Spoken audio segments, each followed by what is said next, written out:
그래서 인간으로 살아가는 한 외로울 수밖에 없어요. 그래서 하이데거라는 철학자는 뭐라고 하냐면 인간은 세상에 내던져진 존재라고. 내던져진 존재. 여기 여러분들 중에 태어나고 싶어서 태어나신 분들 계세요? 한 분도 없죠? 내던져진 거예요, 세상에. 귀양 내던져질 거면 삼성 이건희 회장님 집에 내던져지든지 아니면 정주영 회장님 집에 내던져지든지 그러면 그냥 팔자라도 편안할 텐데 내던져지고 보니까 그냥 똥구멍이 찢어지게 가난한 집에 그냥 내던져진 거야. 그래갖고 그냥 인생 그냥 피곤한 거죠. 그리고 귀양 태어날 거면은 장동건이나 고소영 씨처럼 얼굴이 잘생기거나 이쁘게라도 태어나면은 얼굴로라도 먹고 사는데 또 가난한 집에 내던져졌는데 얼굴은 또 씹다 뱉은 수제비 같이 생겨버렸네. 요즘은 그냥 막 텔레비전 막 이런 시대 아니에요. 그래갖고 그냥 키 크고 잘생기고 막 이런 거에 그냥 뭐든지 그냥 사람들이 그냥 눈이 멀어 있잖아요. 근데 그냥 생긴 건 씹다 뱉은 수제비 같이 그냥 이렇게 살아가는 사람들은 인생을 힘들게 살아갈 수밖에 없다는 거예요. 그런데 그런 사람들이 95%가 그렇다는 거예요. 오늘은 외로우십니까? 라는 주제로 강의를 하도록 하겠습니다. 여러분들 외로우세요? 안 외로우세요? 안 외로워요? 안 외로운 분들이 계세요? 외롭죠? 사실은 여기 계신 분들 중에 단 한 분도 안 외로우신 분은 없어요. 아무리 행복한 사람이라도 문득 외로울 때가 있어요. 아무리 행복한 사람이라도. 여러분들 낙엽이 막 떨어지고 막 바람에 그냥 낙엽이 스산하게 막 날릴 때 그거 보면은 마음이 왠지 좀 쓸쓸하고 외롭지 않으세요? 한 입을 덮고 사는 남편이 어느 날 그냥 등 돌리고 말도 안 하고 그냥 그러고 있으면은 외로워요, 안 외로워요? 우리 인간은요, 고독할 수밖에 없어요. 우리 인간은. 최진실 씨는 죽기 얼마 전에 인터뷰를 할 때 뭐라고 그랬느냐면 20년 동안 연애 생활을 하는 20년 동안 단 하루도 안 외로운 날이 없었다고 그랬어요. 그 외로움이 20년을 축적을 해서 결국은 죽음에 이른 거죠. 얼마 전에 또 행복, 자살이라는 말을 거꾸로 하면은 살자라는 말이다라고 강의를 했던 이 최윤희 씨가 루푸스 병에 걸려갖고 어떻게 했죠? 자살했어요. 너무 아프기 때문에. 그런데 이 최윤희 씨는 자살을 했는데 남편이 어떻게 따라 죽었죠? 저는 어떻게 보면 최윤희 씨가 이 목숨을 끊은 건 우리 교회법적으로 교회가 가르치는 거에 안 맞죠. 근데 한편으로는 좀 부러운 면도 있어요. 여러분들, 내가 병이 들어갖고 이제 막 죽기 일보 직전이야. 그래갖고 남편한테 여보, 나 죽으면 당신 어떻게 할 거야? 근데 남편이 난 당신 없으면 못 살아. 당신 없으면 난 따라 죽을 거야. 그럼 여러분들 그 말 들어도 좋아요, 안 좋아요? 좋죠? 나 죽는데 따라 죽는다는데 얼마나 마음 위로가 돼요. 근데 사실 따라 죽을 수 있는 남편 몇 명이나 될 것 같아요, 여러분들 죽으면은?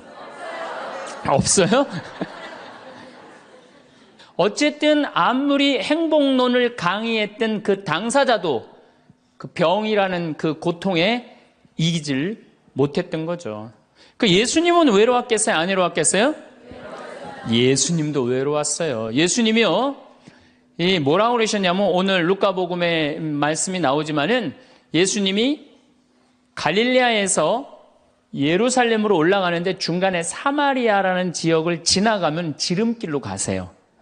그러니까 그 사마리아라는 동네를 딱 들어가려고 그러니까 사마리아 사람들이 예수님이 예루살렘에, 이 사마리아하고 예루살렘 사람들은 원수지간이에요. 그러니까 우리 동네를 지나서 예루살렘에 올라가는 걸 용납을 안 하세요. 용납을 안 합니다, 사마리아 사람들이. 그래서 우리 마을에 못 들어오게 해요. 그러니까 그냥 야고보하고 요한이 너무너무 화가 나갖고 뭐라고 그랬냐면, 주님, 하늘에서 불을 내려다가 살라버릴까요?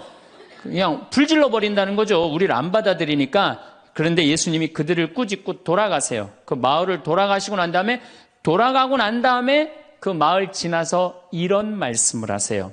하늘의 새도 보금자리가 있고 여우도 굴이 있지만 사람의 아들은 머리 둘 곳조차 없다. 이렇게 말씀하세요. 아니, 온 세상의 임금님이신 예수님조차도 이 세상에서 사시면서 뭐라고 그랬어요? 하늘에 새도 보금자리가 있고 여우도 굴이 있는데 사람의 아들은 머리 둘 곳조차 없다. 예수님도 외로우셨는데 여러분들이 뭐라고 안 외로워요? 네. 본당 신부님들이 가끔 사제가 돼서 본당 사목을 하다가 교우들하고 갈등을 일으켜요. 갈등을 일으키는데 교우들이 본당 신부님 본당에서 몰아낸다고 주교님한테 막 투서하고 막 연판장 막 돌리고 그럴 때 그 사제는 외로울까 안 외로울까요? 외롭죠. 왜? 정말로 하느님 나라를 위해서, 하느님의 교회를 위해서, 그 교회의 구성인 교우들을 위해서 장가도 안 가고 말이야, 혼자 독신으로 그 교우들을 위해서 온전히 삶을 봉헌했는데 그 교우들이 자기를 몰아낸다, 자기를 투소한다, 정말로 모든 걸 바쳤는데 그 바친 당사자들이 자기를 미워할 때 사제는 고독할까요? 안 고독할까요? 고독할 수밖에 없어요. 예수님 역시 가난하고 불쌍한 이들을 위해서 착한 일을 하는데도 유다인들은 예수님께 돌을 집어 던지려고 그래요. 예수님을 미워했어요. 그래서 요한복음 7장을 보면은 예수님이 5천 명을 먹이고 막 기적을 일으키다가 사람들이 마음이 바뀌어갖고 예수님을 죽이려고 그래요. 그러니까 예수님이 요한복음 7장 1절에 뭐라고 그러냐면은 유다를 다니지 않고 갈릴레아에 숨어 다녔다고 그래요. 숨어 다녔다고. 드러나지 않게 다니십니다. 왜?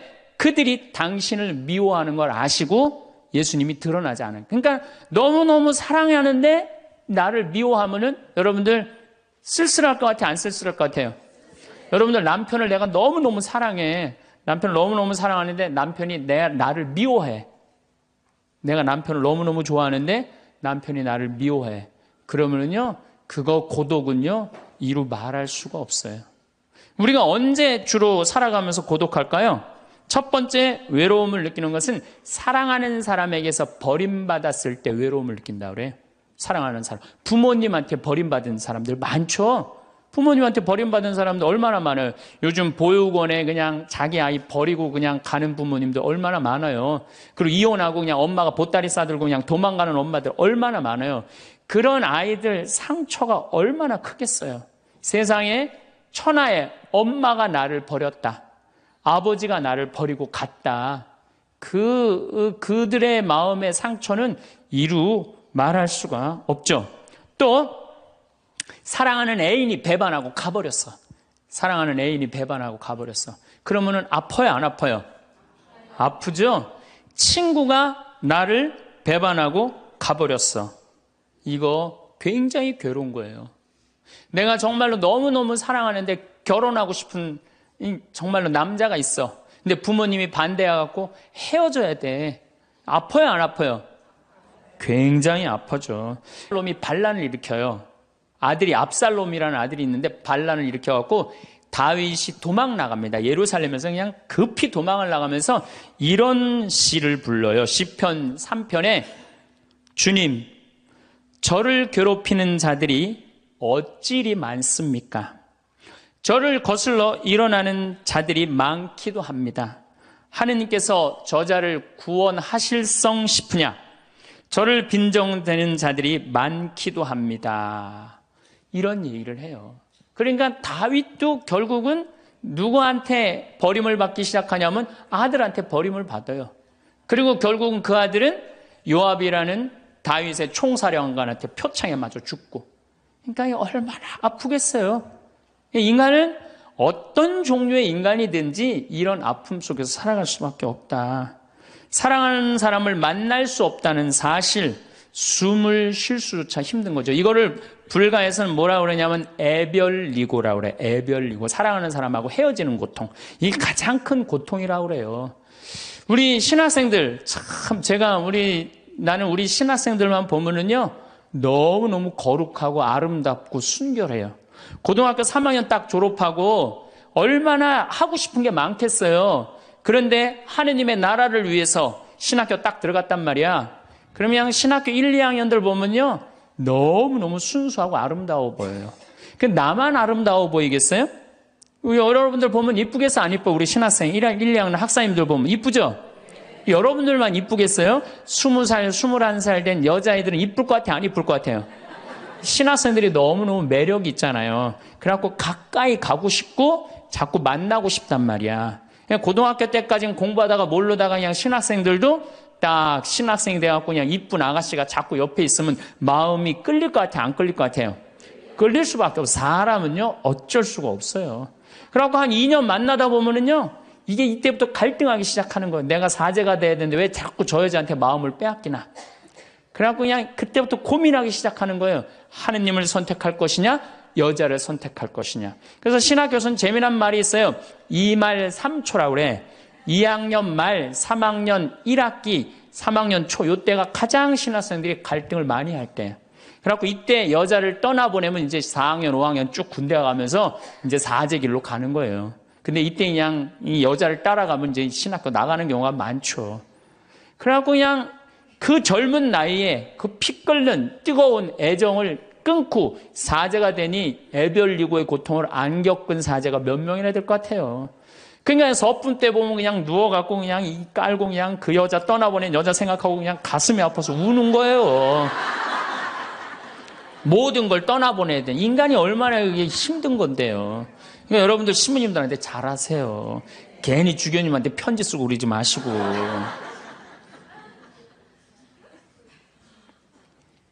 예수님은 마지막 날에 제자들이 예수님을 다 버리고 갔어요. 심지어 어떤 제자는 막 옷까지 그냥 삼배 옷까지 벗어 알몸으로 도망갔어.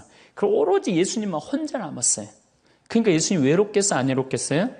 외롭죠. 그러니까 예수님은 이런 말씀을 하신 거예요. 하늘에 새도 보금자리가 있고 여우도 굴이 있는데 사람의 아들은 머리 둘 곳조차 없다. 그건 맞는 말씀이에요. 두 번째, 우리가 주로 언제 외로워? 어느 누구에게도 도움을 받을 수 없을 때 우리는 외로워요. 내 아들이 정말 병이 걸려갖고 이제 수술을 해야 되는데 병원비가 없어. 그래갖고 그냥 정말로 친하다는 친구한테 가갖고 우리 아들이 지금 수술을 해야 되는데 병원비가 없으니까 병원비 좀 꿔줘. 정말 친하다고 생각했던 친구가 이런 지하에 나는 돈 없어. 미안해. 그리고 그냥 돌아서 나올 때 쓸쓸합니까? 안 쓸쓸합니까? 심지어 어머니 뱃속에서 같이 태어난 형제한테 도움을 청했는데도 그 형제가 집을 잡혀갖고 대출이라도 받아서 해줘도 선찬을 판국인데 냉정하게 돈 없다고 거절당할 때 우리 인간은요, 그럴 때 세상에 홀로 떨어져 있는 그런 기분을 드는 거예요. 또 언제 외로워요? 내가 40살, 이제 45, 46이 돼갖고 애 대학도 들어가야 돼갖고 학비도 지금 등록금도 준비해야 되고 아파트 부금도 보여야 되는데 아니 그냥 직장 상사가 부르더니 해고 통지를 딱 했어. 그럼 이 40대 가장은 얼마나 쓸쓸하겠어요. 갈 데가 아무 데도 없는 거죠.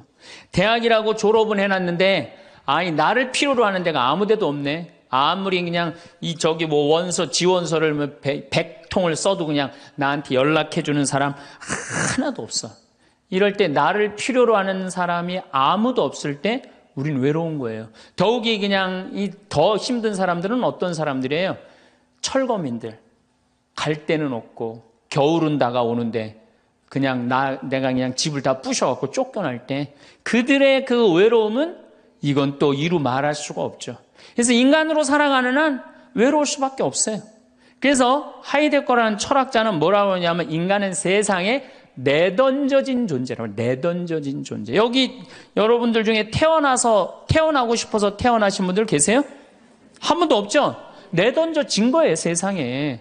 귀양 내던져질 거면 삼성 이건희 회장님 집에 내던져지든지 아니면 정주영 회장님 집에 내던져지든지 그러면 그냥 팔자라도 편안할 텐데 내던져지고 보니까 그냥 똥구멍이 찢어지게 가난한 집에 그냥 내던져진 거야. 그래갖고 그냥 인생 그냥 피곤한 거죠. 그리고 귀양 태어날 거면은 장동건이나 고소영 씨처럼 얼굴이 잘생기거나 이쁘게라도 태어나면은 얼굴로라도 먹고 사는데 또 가난한 집에 내던져졌는데 얼굴은 또 씹다 뱉은 수제비 같이 생겨버렸네. 요즘은 그냥 막 텔레비전 막 이런 시대 아니에요. 그래갖고 그냥 키 크고 잘생기고 막 이런 거에 그냥 뭐든지 그냥 사람들이 그냥 눈이 멀어 있잖아요.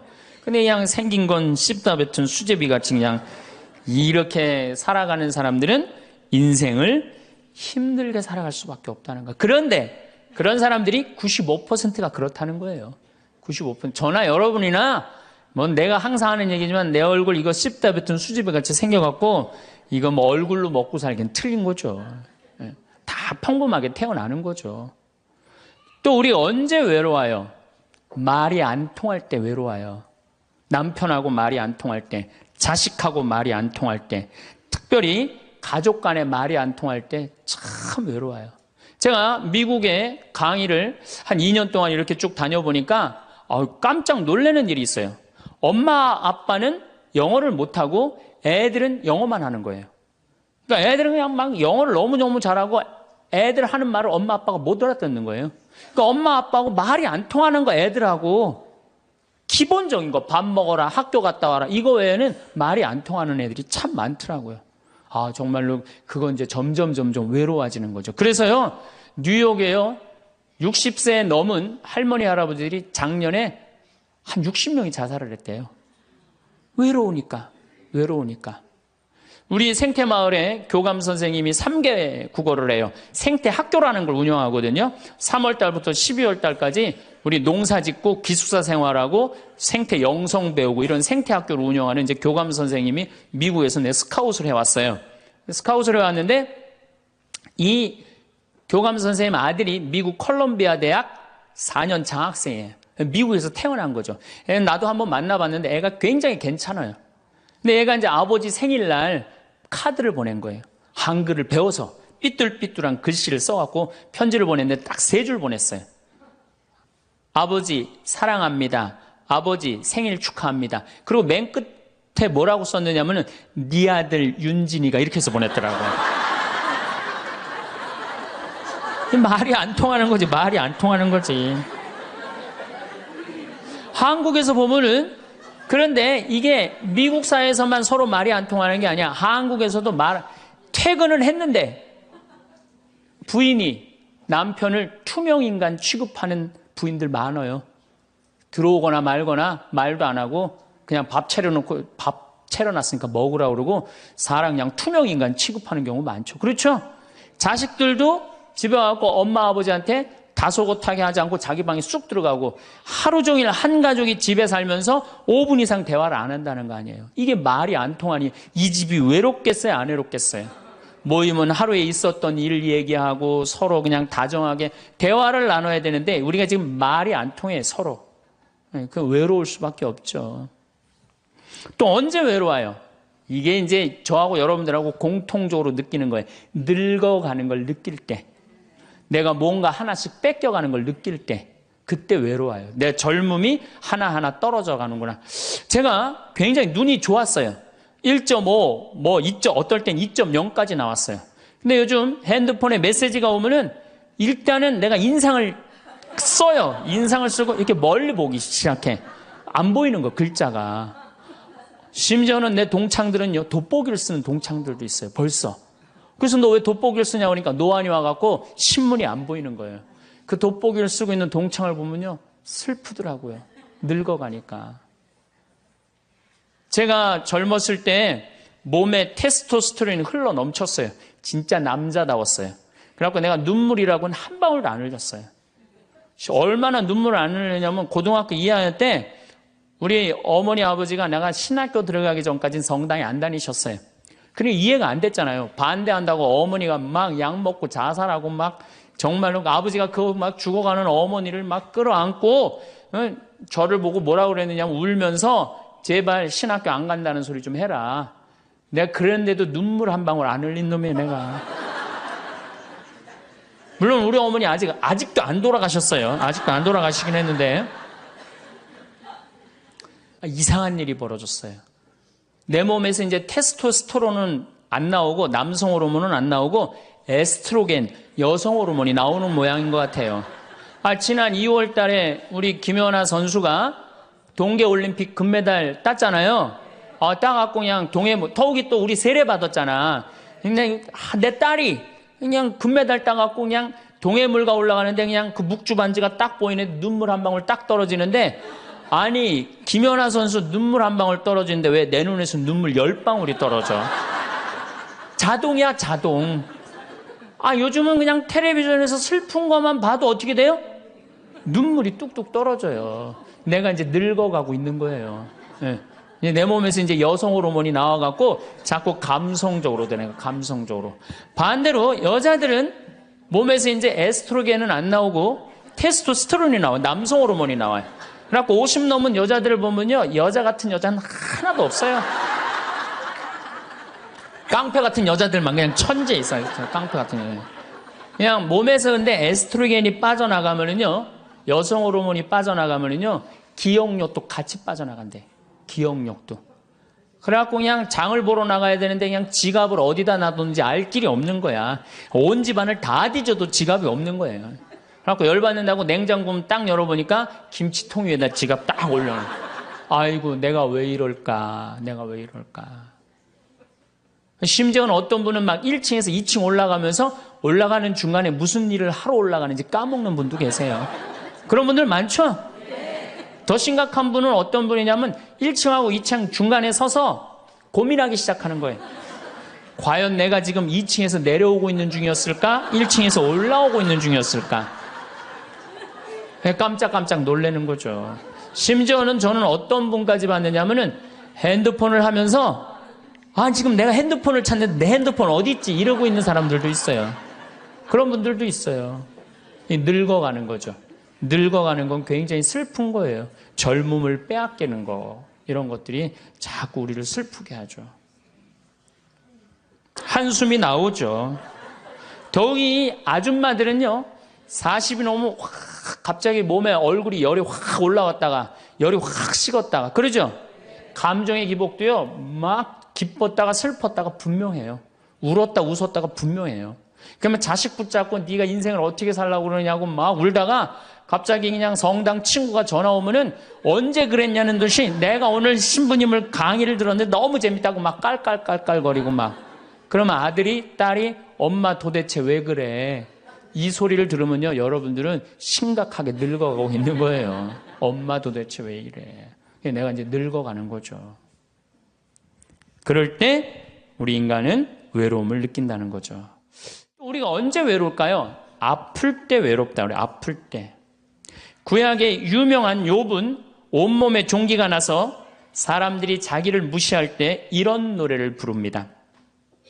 내 형제들은 내게서 멀어지고 내 친구들은 남이 되어 버렸다네. 친척과 친지들은 떨어져 나가고 집안 식객들은 나를 잊었으며 계집종들은 나를 낯선 자로 여기니 저들 눈에 나는 이방인이 되었다네. 내 입김은 아내에게 메스껍고 내 몸에 나는 악취를 자식들에게 풍긴다네. 어린 것들조차 나를 업신여기고 내가 일어서려고만 해도 나를 두고 비아냥거리네. 내게 가까운 동아리도 모두 나를 역겨워하고 내가 사랑하는 자들도 내게 등을 돌리는구려. 이 아픔은요, 이게 우리 인간이 아직 가장 서러울 때가 아플 때예요. 그건 내 남편도 필요 없고 자식도 필요 없을 때가 굉장히 많죠. 그렇죠? 아플 땐 그래요. 어떤 분이 그런 얘기를 하더라고요. 나하고 나이가 비슷한 분인데 자기가 고등학교 때 엄마가 참 자기를 사랑했는데도 불구하고 하루는 굉장히 토했대요. 근데 밤새 토했는데 엄마가 나 토하는 걸 아는데도 문 한 번 안 열어봤을 때 그렇게 외롭고 쓸쓸하고, 지금도 그 20몇 년 전 그 생각을 하면은 지금도 외롭고 섭섭하다는 거예요.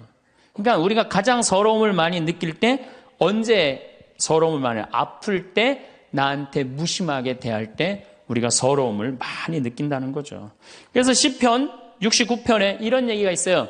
하느님, 저를 구하소서. 목까지 물이 들어찼습니다. 깊은 수렁 속에 빠져 발 디딜 데가 없습니다. 물속 깊은 곳으로 빠져 물살이 저를 지칩니다. 소리 지르느라 지치고 저의 목도 쉬었습니다. 저를 까닭없이 미워하는 자들이 제 머리카락보다 많습니다. 제가 빼앗지도 않았는데 물어내라 합니다. 저는 제 형제들에게 남이 되었고 제 어머니의 소생들에게 이방인이 되었습니다. 물살이 저를 지치지 못하고 깊은 물이 저를 집어삼키지 못하며 심연이 저를 삼켜 그 입을 다물지 못하게 하소서. 인간은 이렇게 누구나 다 힘들고 외롭다는 거예요. 하다못해 같은 이불을 덮고 사는 남편도 내 마음 몰라주고 나 비난하고 몰아세울 때 우리는 외롭고 고독해서 극단적인 방법을 선택하기도 해요. 여러분들 어때요? 우리 여기 자매님들 많으신데 남편 생일에 미역국 끓여주고 자식 생일에 미역국 끓여주고 시부모 생일에 미역국 다 끓여줬어. 근데 정작 내 생일을 미역국 끓여주는 사람 있어요? 네, 없죠? 그래도 내 생일인데 그래도 그냥 생일이니까 그냥 미역국 자기가 이제 끓이는 거야. 근데 아무도 몰라. 미역국 왜 끓였어? 그리고 앉아서 먹는데 그냥 그 미역국을 떠서 먹는데 눈물이 뚝뚝 미역국에 떨어져요? 안 떨어져요? 아무도 나를 몰라줄 때. 그래서 외로움을 많이 느끼는 분들이 여성 주부들이 많이 느낀대요. 애들은 공부하러 학교 다니고 남편은 직장 다니고 빈집을 지키고 있으면 그렇게 쓸쓸하대요. 그래서 이걸 뭐라고 그러냐면은 빈둥지 증후군이 있대요. 빈둥지 증후군.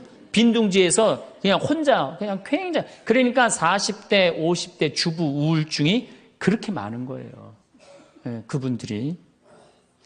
그런데 놀랍게도 독신으로 사는 여성보다는 결혼한 여성이 더 외롭대요. 독신으로 사는 혼자 사는 여자는 자기가 처음부터 외로울 거라고 생각을 하고 혼자 그냥 미역국 끓여 먹으면 당연하게 생각을 하는 거야. 근데 결혼한 사람은 바라는 게 많잖아요. 근데 남이 안 해주면 더 외로운 거야. 근데 놀랍게도 더 놀라운 건 뭐냐? 40대 자살률을 보면은 여자보다도 남자가 3배 더 많이 죽는데요. 그러니까 여러분들보다 누가 더 많이 외로움을 탄다고 생각하시면 돼요? 남자가 더 많이 탄다고 생각하면 돼요. 이 인간이 다 외로운 거야. 어떻게 보면 다 불쌍해. 여기 있는 분들 한 분 한 분 예수님 오면 다 안아줄 거야. 너 그동안 외로웠구나. 내가 안아주마. 다 그럴 거예요. 여기서는 웃고 있지만 막상 돌아가서 집에 가보면 눈물을 흘리는 분들 많을 거라는 얘기죠. 저는 외로울 것 같아요? 안 외로울 것 같아요? 저도 외로워요. 제가 92년도 철산성당에서 보좌신부, 경기도 광명 철산성당에서 보좌신부를 했는데 한 12월 15일쯤 됐어요. 아이들이 연합고사 본 날이에요. 그래갖고 저녁 먹고 이제 성당을 이렇게 산책을 하는데 지하실에서 뭐 난리도 아니에요. 뭐 의자 부시는 소리에 뭐 비명 소리에 정신이 하나도 없더라고요. 그래서 내려가서 보니까 아이들이 소주를 먹고 어떻게 하느냐면은 뭐 난리도 아니야. 뭐 자기네들끼리 의자를 부시고 끌어안고 울고 별놈이 다 있더라고요. 별놈이 다 있어갖고 니네들 도대체 왜 그러느냐? 저는 중학교 아이들이 술 먹고 담배 피는 거 내가 본당 신부할 때 나한테 걸려도 난 한 번도 혼낸 적이 없어요, 애들. 왜 혼낸 적이 없냐면 내가 중고등학교 때 술, 담배 다 했거든. 뭘 혼을 내. 그래서 니네들 사제관에 좀 올라와 봐라. 신부님이 혼내지 않고 사제관으로 올라오라고 그랬고 딱 앉혔어요. 한 15명을. 남자, 여자 다 앉아갖고 니네들 도대체 무슨 일 때문에 이렇게 술을 먹고 성당 기물을 부시냐 얘기를 좀 해봐라. 그랬더니 마침 그 아이 중에 한 아이가 엄마 아빠가 이혼을 한 거야. 자기네들끼리 위로해준다고 마침 시험도 끝나고 소주를 지금이야 18도 19도지만 그땐 24도짜리 소도 아니에요. 중학교 3학년 애들이 그거 먹고 그냥 필름이 끊어진 거죠.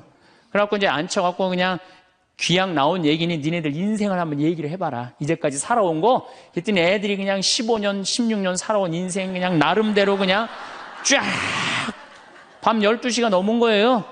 그래갖고 오늘은 너무 늦었으니까 니네들 귀양 이렇게 술이 취했으니 집에 가지 말고 신부님 집에서 자라. 사조관에서 15명 다 집으로 전화해라. 만약에 엄마 아빠가 뭐라고 의심을 하면 나를 바꿔줘라. 그래갖고 내가 몇몇은 내 통화를 해갖고 내가 오늘 재울 테니까 걱정하지 말라고. 그리고 애들한테 니네들 술은 이렇게 먹는 게 아니다. 그래갖고 내가 또 꼬냑을 또 한 병 꺼내갖고 한 잔씩 다 따라주면서 아이들하고 정말로 다정한 얘기를 했어요. 그러니까 아이들이 너무 좋잖아요. 술을 먹었는데 혼을 내기를 하나, 또 신부님이 방에서 재워주지, 자기 얘기 다 들어주지. 그래서 내가 2월 달에 발령을 받아갖고 떠나는데 가지 말라고 애들이 일주일 동안 우는 거예요. 가지 말라고. 신부님 우리랑 살자고. 그래갖고 내가 발령 받아가는데 발령 받아가는 날 30명이 학교를 안 간 거예요. 가지 말라고. 그래갖고 제가 이제 수원으로 이제 발령을 받아갔는데 토요일만 되면은 얘네들이 전철을 타고 내려오는 거예요. 토요일만 되면은 30명이. 그래갖고 한 주, 두 주 오다 말겠지. 그런데 애들이 3개월 동안 계속 내려오는 거예요. 나보고 싶다고. 생각해보니까 이렇게 하면 안 되겠더라고. 이렇게 끌고 다니다가는 10년 후에는 한 3,000명 끌고 다니겠더라고요. 그래서 사제는 본당을 떠나면은 인연을 끊어야 되는구나. 그때 깨달았어요. 그 다음 사제가 정말로 사목을 잘할 수 있도록 떠난 본당에 일체 연락하면 안 되고 떠난 본당 사람들하고 어울리면 안 되는구나. 그때 깨달았어요. 그래갖고 제가 이제 평택에서 이제 비전동 성당이라고 5년 초대 본당 신부를 했어요. 초대 본당 신부 했으니 교우들하고 얼마나 친했겠어요. 그 다음에 경기도 광주에서 능평 성당이라고 거기도 또 초대 본당 신부 5년을 했어요. 10년을 본당 신부로 하고 제가 지금 강원도 평창에 이제 갔잖아요. 6년 전에. 평창에 갔는데 내 첫 영명 축일 때 교우들이 신부님 축일 축하한다고 몇 명이나 왔냐면 200명이나 온 거예요. 기분이 너무너무 좋더라고요. 나를 잊지 않고 이렇게 200명이나 와줬구나. 그렇지만 저는 연락은 안 해, 개인적으로. 근데 둘째에 150명으로 줄어들었어요. 내 축일에. 셋째에는 100명으로 줄어들더라고요. 뭐 계속 연락은 안 하니까 넷째 해는 50명으로 줄어들었어요. 작년에는 30명으로 줄어들더니 올해 내 축일에는 17명이 딱 앞에 그냥 쭉 한 줄 앉아 있는데 외롭더라고요. 근데 사실은 그 200명에서 17명까지 줄어들 때 누가 연락을 안 하고 산 거예요? 내가 연락 안 하고 산 거예요. 사실은 그 외로움을 누가 먼저 만들었냐면 내가 먼저 만드는 거예요. 여러분들 외로운 분들 보면은요, 사실은 어떻게 보면은 다 본인이 담을 쌓고 살기 때문에 외로운 거지 본인이 마음에 담을 허물면요 절대 안 외로워요. 근데 담 쌓고 사는 경우 많죠. 형제나 친척이 잘못하면은 내가 니네들하고 연락하고 사나 봐라. 그리고 딱 인연 끊어버리잖아요. 그러니까 우리가 외로움은 점점 우리를 더 힘들게 만들어요. 대한민국 사람들이 굉장히 외로운 것 같아요. 대한민국의 명장면이 하나 있어요. 저는 이해가 안 가는 장면 하나 있어요. 대한민국 사람 참 외롭구나. 대한민국 아줌마들이 외롭구나를 느끼는 장면 하나가 있어요. 그게 뭐냐면 연예인들 군대 갈 때예요. 아니 연예인들 군대 가는데 왜 아줌마 500명이 따라가. 자기 아들 군대 가는 것도 아닌데. 그래갖고 그냥 거기다가 막 기다린다고 그러고. 그러니까 어디 마음을 열어놓을 데가 없는데 그 연예인한테 마음을 열어놓고 사는데 그 연예인이 2년 동안 안 보인다고 그러니 얼마나 슬퍼. 그러니까 그 앞에서 우는 거예요. 참 그 슬픈 장면이죠. 이렇게 만만치 않은 인생살이 살아가기 힘들 때 사람들은 극단적인 방법을 택합니다. 너무 외로울 때, 절망이 끝에 달할 때, 키에르케고르라는 철학자는 죽음에 이르는 병을 절망이라고 그래요. 절망. 외로움에서 끝에 아무도 내 옆에 없구나. 이런 절망에 할 때 죽음에 이른다는 거죠. 근데 우리나라는 놀랍게도 자살률이 세계 1위예요. OECD 국가 중에 자살률이 세계 1위예요. 얼마나 많이 죽느냐면은 1년에 15,413명이 죽어요. 1년에. 그러니까 무슨 얘기냐면은 하루에 50명씩 죽는다는 얘기예요. 하루에 50명씩. 그것도 자살로 50명씩 죽는 거야. 초, 중고등학교 학생 자살 세계 1위예요. 하루에 거의 1.5명씩 죽어요. 40대 자살률 세계 1위예요. 하루에 거의 8명씩 죽어요. 60대 자살률 세계 1위예요. 하루에 12명 정도 죽어요. 더욱이 60세 우리 할머니 할아버지들 30대 40대 이 죽는 거의 원인의 1위는 뭐냐면요 자살이에요. 자살. 근데 60세는 10만 명당 미국이 10명에서 11명 자살합니다. 일본이 10만 명당 35명 자살해요.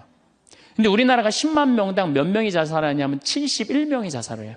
그러니까 대한민국의 할머니 할아버지들이 더 외로운. 그러니까 우리나라는 애들도 외롭고 어른들도 외롭고 할머니 할아버지도 외로운 거예요. 그러니까 자살하는 거죠. OECD 경제개발협력기구 국가 중에 자살률이 제일 없는 나라가 어느 나라냐면 그리스라는 나라예요.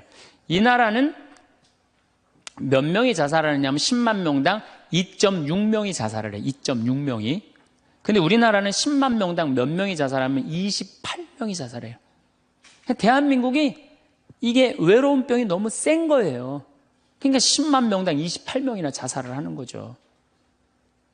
여러분들 죽는 원인을 보면 1위가 암이야, 암. 1위가 암이고 2위가 뇌질환이야, 뇌질환. 3위가 심장질환이에요. 3위가 심장질환. 4위가 뭐냐면 바로 자살이야. 그러니까 자살은 큰 병이라는 거죠. 대한민국을 병들게 하는 큰 병이라는 거죠. 자식한테 버림받고 아내한테 버림받고 사회에서 버림받고 더 이상 사회에서 필요 없다는 생각, 더 이상 이 세상에서 살아갈 이유가 없다고 생각할 때 자살이라는 걸 선택한다는 거죠. 우리가 여러분들 이 죽음이라는 게 얼마나 무서운 거예요. 어떤 사형수가 교수대에 올라가다가 그 교수대에 올라가는 계단이 썩었나 봐요. 그래갖고 계단에 딱 떨어졌어. 미끄러져갖고 떨어지고 한 말 있잖아요. 하마터면 죽을 뻔했다고. 바로 죽기 직전까지 우리 인간은 무슨 끈을 놓지 않아요? 삶의 끈을 놓지 않아요. 그럼에도 불구하고 죽음을 선택한다는 건 그만큼 괴롭다는 거예요. 그러니까 대한민국이 자살이 많다는 이유는 뭐냐면은 누가 잘못 사는 거냐면 우리가 잘못 사는 거예요. 우리 종교인들이 잘못 살아서 그래요. 아니 그런 외로운 사람들 위로가 되려고 예수님이 이 세상에 왔는데 우리가 위로가 안 되는 거죠. 그러니까 그냥 끈이 없다고 생각하니까 그냥 목숨을 끊는 거죠. 얼마 전에 유명 교수님이 왕따 당한다고 목숨을 끊었어요. 또 서울대학 다니는 아이들도 외롭다고 죽는 아이들도 많아요. 그러니까 외로운 거는 못난 사람들도 외로움을 느끼지만 어떤 사람들도 외로움을 느껴요? 잘난 사람들도 외로움을 느껴요. 그래서 사람들은 이래요. 나는 미치도록 외롭다. 죽고 싶을 정도로 외롭다는 말을 해요. 미치도록 외롭다는 말. 여러분들 현대인들이요. 한 번은 60% 정도는 살아가면서 우울증에 걸린대요. 한 번은. 여기 계신 분들 중에 지금 군대 가는 아이들 멘탈 테스트를 해보면요. 한 50% 이상이 한 번은 제정신이 아닌 상태래요. 멘탈 테스트를 해보면은. 그러니까 여기 계신 분 두 분 중에 한 분은 지금 제정신이 아닌 거예요. 반은 제정신 아닌 상태로 지금 앉아 있는 거예요. 신부님, 저는 제정신인 것 같은데요. 그분은 완전히 도루신 분이에요. 왜 제정신이 아닌 상태에서 우리가 지금 살고 있느냐? 텔레비전 보면요. 기가 막힌 거 많이 나와요. 보험금 타먹는다고 한 10년 전에 자식 손가락 자른 아버지 생각나시죠? 네. 그리고 얼마 전에는 초등학교, 중학교 애들이 초등학교를 발로 차갖고 그냥 공중에 뜬 거 재밌다고 동영상 찍어갖고 올려놓은 그 제정신이에요? 제정신 아니에요? 제정신 아니에요.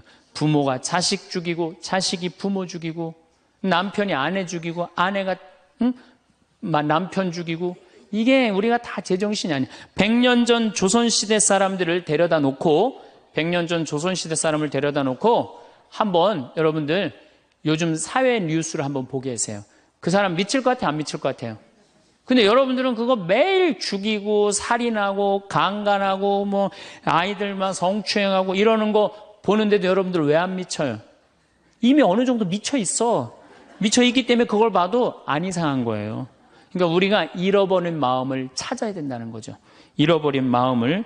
그러니까 외로운 사람들끼리 서로 모여서 서로 위로가 돼야 되는데 외로운 사람들이 뭘 하느냐면 컴퓨터 게임에 미쳐 있는 거예요. 컴퓨터 다 사람은 안 만나고 기계만 만나는 거예요. 그러니까 더 미치는 거죠. 더 미치는 거예요. 그래서 우리가 이런 외로움을 극복하려고 그러면은 정말로 서로 사랑해야 돼요. 예수님 말씀처럼 우리가 서로 사랑해야 돼요.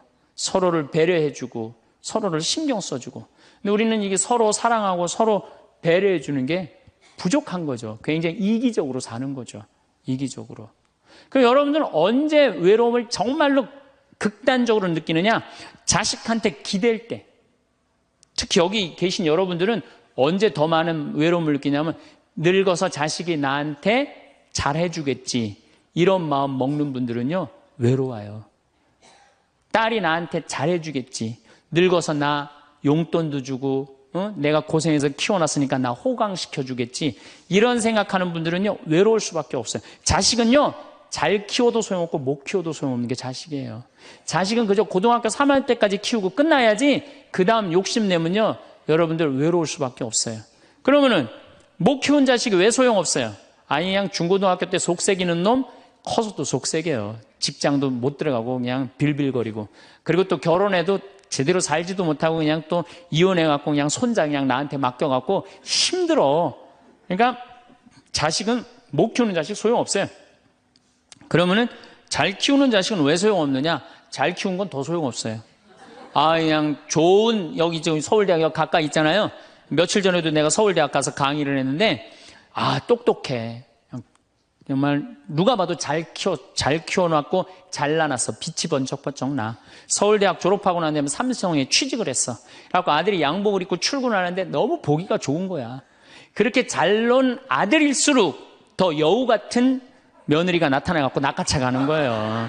더 여우 같은 며느리가 낚아채 가는 거예요. 그럼 낚아채 가면 그날로 끝나는 거예요. 그날로. 그러니까 어차피 자식은 떠나게 돼 있어요. 어차피 자식은 떠나게 돼 있어요.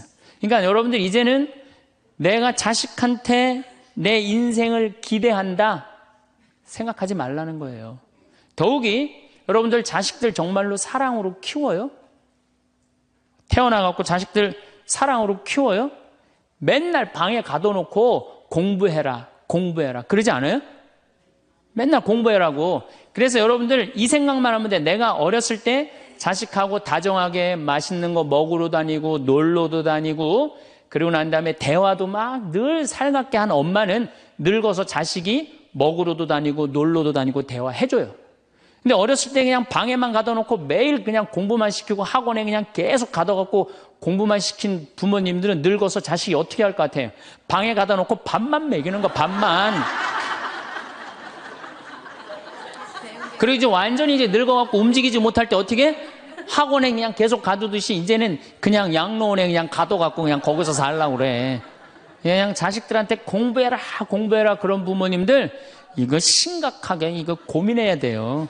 그런 분들은 더 외로울 수밖에 없어. 더 외로울 수밖에 없어. 그러니까 보통 이제 초등학교 이제 1학년, 2학년 애들이 막 너무 6, 7살까지는 이쁘다가 초등학교 들어가면 막 공부를 안 하고 그러면요, 애들한테 엄마가 막 폭언을 하기 시작해요. 그래갖고 성적표를 받아왔는데 40점, 50점 이렇게 받아오면은 애들한테 그래요. 너 밥이 넘어가냐고. 네가 잠이 오냐고. 너 지금 텔레비 봐야 되느냐고. 그래갖고 그냥 보통 공부 못하는 애들이요, 성격이 느긋한 애들이 공부 못해요. 내일 시험이라도 걱정 안 하고 느긋하게 있는 애들이 공부 못하는 거예요. 그렇죠? 그럼 그거 보고 있으면 엄마가 불이 나요, 안 나요? 그래서 느긋한 성격 가진 애를 그냥 괴롭히기 시작해. 욕을 해대는 거야. 초등학교 6년 욕을 한단 말이야. 그럼 애가 6년 지나가면 성격이 삐뚤어져요. 공부 못해도 우리 아들 착하다, 우리 딸 예쁘다, 우리 아들 성격 좋다. 그러면 6학년 때까지 성격 안 삐뚤어지거든요. 근데 6년 내내 엄마가 욕을 하는 거야. 너 같은 인간이 밥을 내가 너를 놓은 게, 내가 너 놓고 미역국 먹은 게 내가 후회된다 막 이러니 6년 동안 애가 그냥 삐뚤어지는 거야. 이제 중학교 올라가면 더 삐뚤어지는 거죠.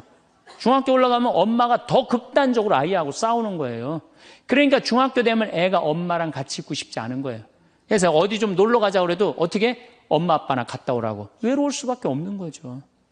고등학교까지 되면은 완전히 빗나가게 되면 심한 아이들은 어떤 경우도 있느냐면요, 정신질환까지 앓는 아이들도 있어요.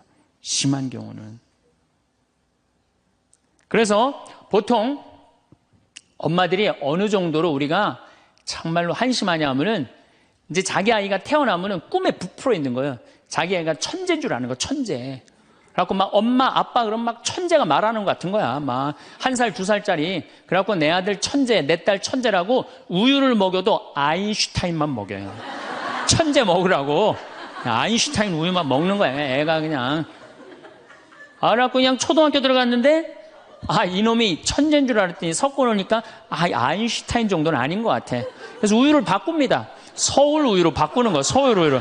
그래서 서울대학은 가라고 서울로 바꾸는 거야. 6년 동안 서울에 죽으라고 먹였어. 근데 중학교 올라갔더니 이게 컴퓨터 게임에 빠지기 시작하네. 그래갖고 그냥 성적이 보니까 이거 뭐 영 아닌 것 같아. 그래서 엄마가 마음을 또 바꿔. 연세우유로 바꿔. 연세우유로. 연세우유로. 고등학교 들어가 보니까 이건 뭐 진짜 아니야. 그래갖고 그래도 엄마가 포기를 못하고 무슨 우유를 먹이냐면 건국 우유를 먹어요. 건국 우유를. 근데 사실은 이 우유까지는 괜찮아요. 건국 우유까지 서울에 있는 학교에 가면요. 서울대학이에요. 이 지방에 다 가거든요. 고등학교 3학년 때는 이건 건국 우유도 안 될 것 같아. 그래갖고 그냥 최종적으로 정말로 애절한 마음으로 먹이는 우유가 뭔지 아세요? 저지방 우유예요. 저지방 우유. 지방대학은 가지 말아라. 여러분들, 얼마 전에 어떤 아이가 자기는 예술고등학교 가고 싶은데 엄마 아빠가 판검사 되라고 어떻게 애를 괴롭힌 거예요. 그러니까 애가 그냥 불을 질러갖고 엄마, 아빠, 여동생, 할머니까지 다 죽었잖아요. 그러니까 여러분들 자식을 정말로 사랑으로 키우느냐, 욕심으로 키우느냐, 이거 반성해야 돼요. 그렇게 애를 힘들게 키우는데 여러분들 노년이 풍요롭겠어요? 사랑이 없는 거예요, 사랑이. 정말 안타깝죠. 그래서 우리들이 그 아이들이 자기가 능력이 자꾸 깨져가는 걸 느낄 때 우리는 쓸쓸하고 외롭다는 거죠. 그때 누가 위로가 돼야 돼? 엄마들이 위로가 돼. 우리 아들 괜찮아. 정말 착하고 하느님 찬양하고 하느님 사랑하고 매일매일 성실하면 살면 돼. 그걸 전해줄 때 여러분들 노년은 안 외로워요. 너 같은 걸 내가 낳았으니 이 웬수야. 밥이 넘어가느냐? 이런 분들은 외로울 수밖에 없어요. 다음 시간에 정말로 우리가 부모 자식이 얼마나 중요한지에 대해서 이어서 하도록 하겠습니다. 감사합니다. 황창현 신부님께서는 외로우십니까? 일부에선 사랑하는 사람에게 버림받았을 때, 아무에게도 도움을 받을 수 없을 때, 나를 필요로 하는 사람이 아무도 없을 때, 말이 통하지 않을 때, 늘어가는 것을 느낄 때, 아플 때, 외로움을 많이 느끼게 된다 말씀하셨듯이 아무리 행복해도 외롭다는 말씀에 너무 공감했습니다. 외로움을 잊는데 도움이 되는 방법을 공유드립니다. 취미생활 즐기기 새로운 취미를 시작하거나 기존 취미에 시간을 투자하세요. 예술, 음악, 요리, 운동 등 다양한 활동을 통해 외로움을 잊을 수 있습니다. 운동하기 규칙적인 운동은 신체 건강뿐만 아니라 정신 건강에도 좋습니다. 운동을 통해 엔돌핀이 분비되어 기분이 좋아지고 외로움을 덜 느끼게 됩니다. 자원봉사활동 참여하기 자원봉사활동을 통해 다른 사람들을 돕는 경험을 하면 외로움이 줄어들고 보람을 느낄 수 있습니다. 독서하기 책을 읽는 것은 지식을 쌓고 다른 세상에 몰입할 수 있는 좋은 방법입니다. 흥미로운 책을 통해 외로움을 잊어보세요. 명상 및 요가 명상과 요가는 마음의 평화를 찾고 스트레스를 줄이는 데 도움이 됩니다. 규칙적으로 실천하면 외로움을 극복하는 데 도움이 됩니다. 친구 및 가족과 연락하기 가까운 사람들과 연락을 유지하세요. 전화나 메시지를 통해 소통하고 만남을 계획하면 외로움을 덜 느낄 수 있습니다. 온라인 커뮤니티 참여하기 공통의 관심사를 가진 사람들과 온라인 커뮤니티에서 소통해보세요. 비슷한 취미나 관심사를 가진 사람들과 교류하면 외로움이 줄어듭니다. 자신을 돌보기 규칙적인 수면, 건강한 식습관, 적절한 휴식 등 자신을 돌보는 데 신경 쓰세요. 신체적 건강이 정신적 건강에 큰 영향을 미칩니다. 목표 설정하기 단기 및 장기 목표를 설정하고 달성하기 위해 노력하세요. 목표를 이루는 과정에서 성취감을 느끼고 외로움을 덜 수 있습니다. 이 방법들을 통해 외로움을 극복하고 더 행복하고 만족스러운 삶을 누리시길 바랍니다. 오늘도 건강과 평안이 함께. 감사합니다.